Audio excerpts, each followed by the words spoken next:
नमस्कार दर्शकों, धार्मिक चमत्कार में आप सभी का स्वागत है। आज हम आप सभी को सोभरी ऋषि की 50 राजकुमारियों से विवाह की रोचक कथा सुनाएंगे। परम तपस्वी सोभरी ऋषि एक बार यमुना के जल में तपस्या कर रहे थे। माया बड़े बड़े महात्माओं को भी आकर्षित कर लेती है। उन्होंने देखा कि दो मछलियां संभोग कर रही थी। ये दृश्य देखकर उनके हृदय में विचार आया कि संभोग में सुख अवश्य है, तभी ये छोटा सा जीव भी इतना आनंदित हो रहा है। ये सोचकर उन्होंने निश्चय कर लिया कि उन्हें भी ये सुख प्राप्त करना चाहिए। महान तपस्वी सोबरी जी के मन में विवाह की इच्छा उत्पन्न हुई। वे सीधे राजा मानधाता के पास गए। राजा के महल में 50 राजकुमारियां थीं। सोभरी ऋषि ने राजा से कहा, मुझे एक राजकुमारी भिक्षा में दीजिए जिससे मैं विवाह कर सकूं। ये स्थिति राजा के लिए एक बड़ी समस्या बन गई, क्योंकि सोभरी ऋषि के शरीर से मछलियों जैसी जल की गंध आ रही थी। उनका शरीर इतना दुर्बल था कि उनकी हड्डियां दिखाई दे रही थी। ऐसे में कौन सी राजकुमारी उन्हें पसंद करेगी? इन कारणों से राजा ने कूटनीतिक उत्तर दिया, ब्राह्मण जो कन्या आपको पसंद कर ले आप उसे स्वीकार कर सकते हैं। सोभरी ऋषि ने राजा मानधाता का भाव समझ लिया। उन्होंने सोचा, तुम मुझे बूढ़ा और कुरूप समझकर ऐसा कह रहे हो, क्योंकि मेरे शरीर पर झुर्रियाँ पड़ गई हैं, बाल सफ़ेद हो गए और मेरा रूप बिगड़ चुका है, तो तुम ये मान रहे हो कि मुझे कोई स्वीकार नहीं करेगा। पर मैं अब ऐसा रूप धारण करूंगा कि तुम्हारी सभी 50 राजकुमारियां मुझसे विवाह करने के लिए आपस में झगड़ेंगी।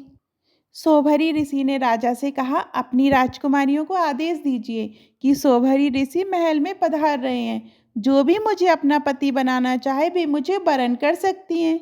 तपस्वी महापुरुषों के लिए कुछ भी दुर्लभ नहीं होता। सोभरी जी ने अपने संकल्प से अत्यंत सुंदर रूप धारण कर लिया। देखिए, जब कामना जागृत हुई तो भजन और तप का प्रयोग कहाँ होने लगा। सोभरी जी के सुंदर रूप को देखकर 50 राजकुमारियों उनसे विवाह करने के लिए दौड़ पड़ी। अंततः सभी ने उन्हें अपना पति बना लिया। वे 50 कन्याएं इतने सामर्थ्यशाली महात्मा को अपने पति के रूप में पाकर अत्यंत सुखी हो गई। लेकिन जल्द ही वे एक दूसरे से कलह करने लगी और कहने लगी, ये तुम्हारे योग्य नहीं है बल्कि मेरे योग्य हैं। इस स्थिति को देखकर सोभरी जी ने कहा, झगड़ो मत, मैं तुम सबके योग्य हूँ। अपनी तपस्या के प्रभाव से उन्होंने नई सृष्टि की रचना की। यमुना किनारे उन्होंने कई महल, उपवन और नगरों का निर्माण कर दिया। सुगंधित पुष्पों के बगीचे, कमलों से भरे सरोवर और सुंदर सुंदर स्थानों के साथ महलों में बहुमूल्य शैयाएं, आसन, वस्त्र, आभूषण, दास दासियां, ये सब उन्होंने अपनी तपस्या से प्रकट कर दिया। अब सोभरी जी के पास एक राजा के समान वैभव था।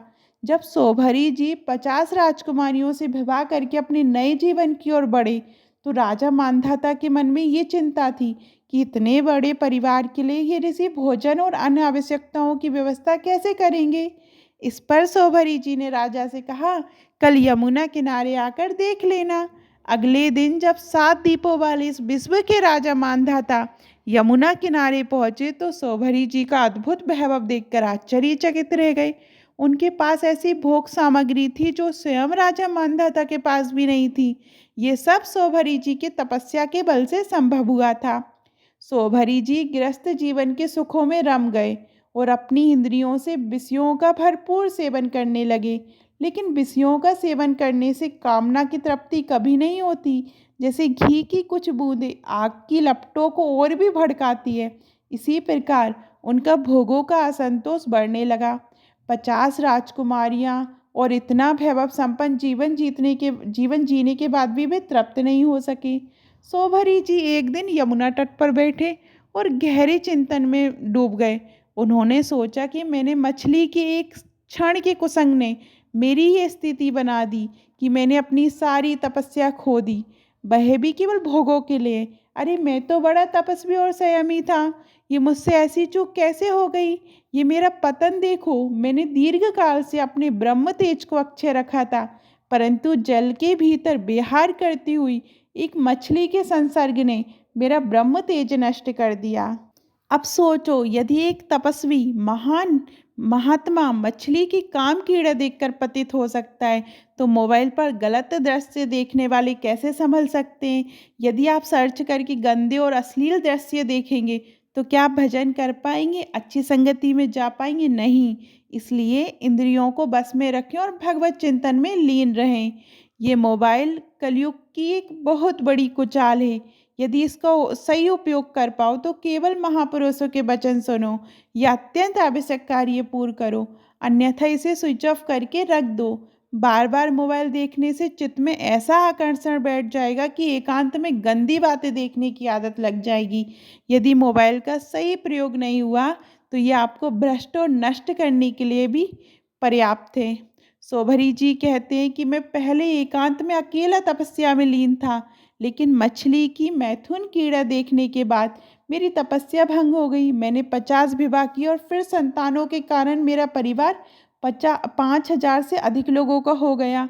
सोचो, कहाँ मैं अकेला भगवत चिंतन में लीन था और कहाँ 5,000 लोगों की चिंता में फंस गया। विषयों में सतबुद्धि मान लेने के कारण माया ने मेरी बुद्धि का हरण कर लिया। सोभरी जी को जब ये ज्ञान हुआ तो उन्होंने तत्काल संन्यास लिया और वन को चले गए। अपने पति को ही सर्वस्व मानने वाली उन पत्नियों ने एकांत वन में भगवत चिंतन करते हुए शरीर त्याग दिया।